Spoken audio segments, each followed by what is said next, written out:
வணக்கம் நண்பர்களே, இது மோட்டர் பைக் தமிழ். நான் உங்கள் மெக்கானிக் ராம்குமார் பேசுகிறேன். இந்த வீடியோவில் நம்ம எதை பற்றி பார்க்க போகிறோம்னா, இது டிவிஎஸ் வண்டி, டிவிஎஸ் 50.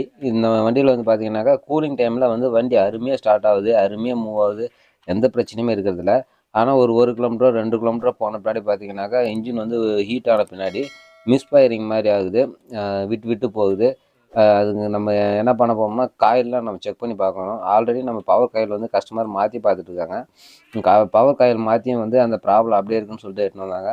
சரி, நம்ம காயில் கழட்டி இப்போ மேக்னெட் காயில் கழட்டி பார்க்கலாம்னு சொல்லிட்டு இப்போ நம்ம மேக்னெட் காயில் கழட்டுறோம். நம்ம மேக்னெட் காயில் கழட்டுறதுக்கு ஃபஸ்ட்டு நம்ம இந்த ஃபேன் கவர் கழட்டிக்கலாம். ஃபேன் கவரில் 3 ஸ்க்ரூ கொடுத்துருப்பாங்க. இந்த 3 ஸ்க்ரூவும் நான் இப்போ கழட்டிக்கிறேன். அடுத்தது நம்ம ப்ளக்கு கழட்டிக்கலாம். ப்ளக் கழட்டுறது ஃபஸ்ட்டு அடாப்டர் கழட்டிக்கிறேன். ப்ளக்கை கழட்டிட்டு நம்ம மேக்னெட்டுக்கு கழட்டுறதுக்கு நம்ம ஸ்டாப்பர், பிஸ்டன் ஸ்டாப்பர் போட்டோம்னா தான் இன்ஜின் சுற்றாது. இல்லைனாக்கா நம்ம போல்டு கழட்ட முடியாது, கழட்டுறது கொஞ்சம் சுற்றிட்டே இருக்கும். அதனால் நம்ம ப்ளக்கை கழட்டிட்டு ஸ்டாப்பர் போட்டுக்கலாம். ப்ளக்கு கழட்டியாச்சு. ப்ளக்கு அருமையாக இருக்குது பாருங்கள், மெரூன் கலரில் இருக்குது. நல்லா மைலேஜ் வரும் போல் இருக்குது வண்டி. மைலேஜ்லாம் எதுவும் பிரச்சனை இல்லை, நல்லாயிருக்கு வண்டி. இதுதான் ஸ்டாப்பரு, நானே ரெடி பண்ணுது. இது ப்ளக்கு தான், ப்ளக்கில் வந்து நம்ம ஸ்டாப்பர் மாதிரி ரெடி பண்ணியிருக்கேன். நம்ம இது போட்டுக்கிட்டோம்னாக்கா நமக்கு கழட்டுறதுக்கு கொஞ்சம் ஈஸியாக இருக்கும். ஏன்னா இன்ஜின் சுற்றாது. நம்ம எந்த கிளச்சு நெட்டாக இருந்தாலும் சரி, மேக்னெட் நெட்டாக இருந்தாலும் கழட்டுறதுக்கு ஈஸியாக இருக்கும். ஓகே, இப்போ 14 ரிங்ஸ் போட்டு நம்ம அந்த ஃபேனை வந்து கழட்டிக்கலாம்.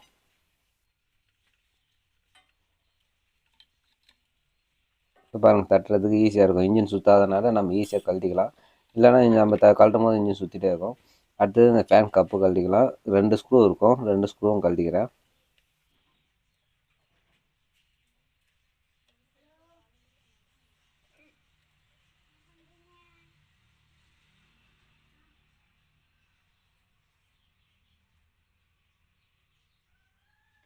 கழட்டியாச்சு. இப்போ நம்ம மேக்னெட் கழட்டிக்கலாம். அதுக்கு முன்னாடி வாசர் இருக்கும், அந்த வாசரை எடுத்துக்கலாம். இந்த வாசரோடு நம்ம போட்டோம்னாக்கா இது மேக்னெட் புல்லர் போட்டோம்னாக்கா மரஸ் அடி வாங்கிடும். அதனால் நம்ம வாசர் எடுத்துட்டோம்னாக்கா தான் நான் பெட்ரு. வாசர் எடுத்துடுறேன்.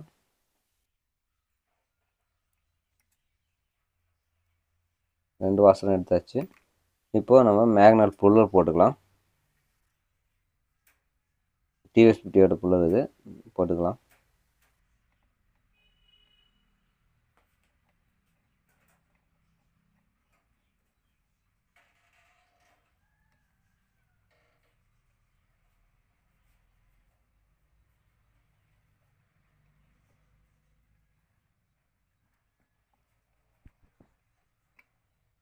மேக்னெட் கழட்டியாச்சு.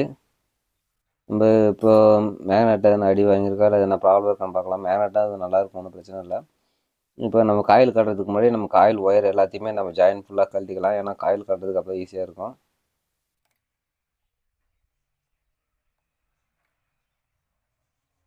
எல்லா ஒயரும் கழட்டியாச்சு. இந்த காயில் ஸ்கோர் கழட்டுறதுக்கு 3 ஸ்க்ரூ கொடுத்துருப்பாங்க. காயில் ஸ்கோர் பிளேட்டுக்கு 3 ஸ்க்ரூவும் கழட்டிக்கிறேன்.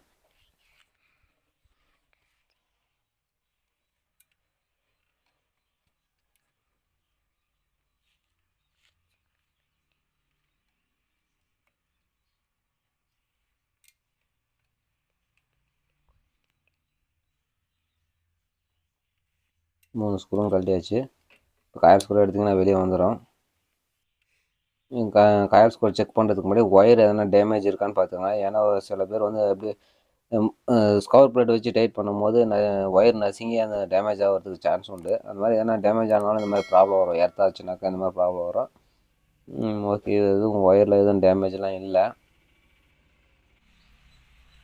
மல்டிமீட்டரை நம்ம வந்து கண்டினியூட்டியில் வச்சுக்கலாம். கண்டினியூட்டி வச்சுட்டு ஃபஸ்ட்டு நம்ம இந்த 2 காயில் தான் செக் பண்ணணும். இந்த 2 காயிலில் ஃபஸ்ட்டு நம்ம பல்ஸ் காயில் எப்படி இருக்குதுன்னு பார்க்கலாம்.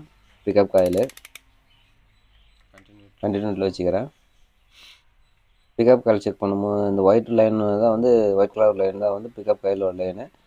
ஒயர் எதனா டேமேஜ் இருக்கான்னு ஃபஸ்ட்டு செக் பண்ணிக்கலாம். கண்டினியூட்டி ஒயர் தான் பார்த்துக்கலாம்.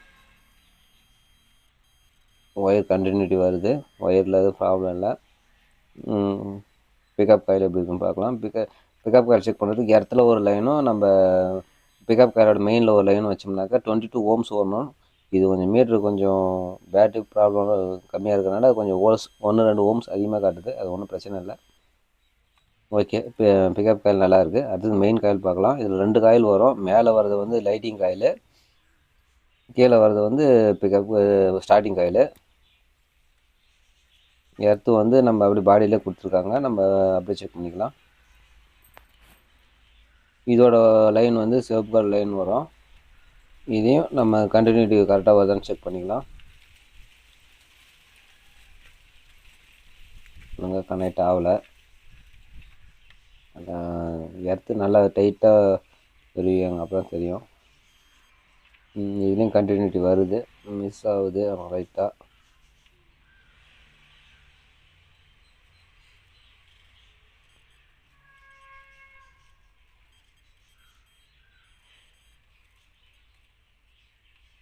ஒயர் எதனா டேமேஜ் இருக்கான்னு ஆட்டி பார்த்துக்கலாம். வேரியேஷன் ஆகுது, கரெக்டாக வரல. ஏன்னா கரெக்டாக வந்தால் தான் நம்ம செக் பண்ண முடியும். வோல்ட்டு இது பாருங்க மாறிட்டே இருக்குது. ரீடிங் வந்து மாறிட்டே இருந்துச்சுன்னா நம்ம கரெக்டாக செக் பண்ண முடியாது.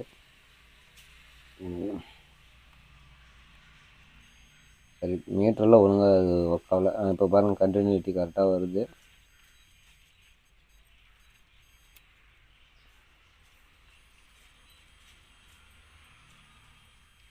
ஓகே, ஒயர் நல்லா தான் இருக்குது, ஒன்றும் பிரச்சனை இல்லை.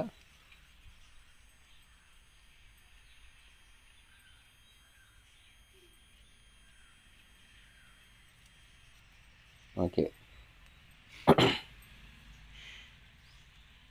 அடுத்தது நம்ம காயில் செக் பண்ணிக்கலாம். காயில் மெயினில் ஒரு லைனும் எர்த்தில் ஒரு லைனும் வச்சோம்னாக்கா நமக்கு வந்து 220 ஓம்ஸ் ஓடணும். 220 ஓம்ஸ் வந்துச்சுன்னா நமக்கு கரெக்டாகுதுன்னு அர்த்தம். இது அதிகமாக காட்டுது, பார்க்கலாம். இது ஓம்ஸ் வந்து அதிகமாக காட்டுது. காயில் வந்து வீக்காக தான் இருக்குது. 200லேருந்து 240 ஓம்ஸ்குள்ளே வந்தால் ஓகே. இது வந்து 400-500 ஓம்ஸ் காட்டுது. இந்த காயில் தான் வீக்காக இருக்குது. இந்த காயில் வீக்காக இருக்கனால தான் ஹீட் ஆச்சுனாக்கா நமக்கு வந்து அடைச்சி போகுது வண்டி. ஓகே, இந்த காயில் வந்து நம்ம மாற்றணும். இந்த காயில் மட்டும் மாற்றினா பார்த்தாது, பிக்கப் காயில் ஸ்டார்டிங் காயில் ரெண்டுமே செட்டாக மாற்றினா தான் இது வந்து ப்ராப்ளம் வராமல் இருக்கும்.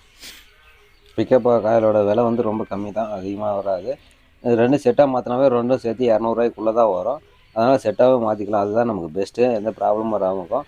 இந்த வீடியோ வந்து ரொம்ப லென்த்தாக இருக்கிறதுனால நான் இந்த வீடியோ இதோட முடிச்சுக்கிறேன். நெக்ஸ்ட் வீடியோவில் வந்து நான் இது எப்படி மாட்டணும், எப்படி நம்ம சால்ட்ரிங் பண்ணுறது, எப்படி நம்ம மறுபடியும் மாட்டுறது, மேக்னெட்லாம் மாட்டுறதுன்றதை நம்ம நெக்ஸ்ட் வீடியோவில் நான் உங்களுக்கு காட்டுறேன்.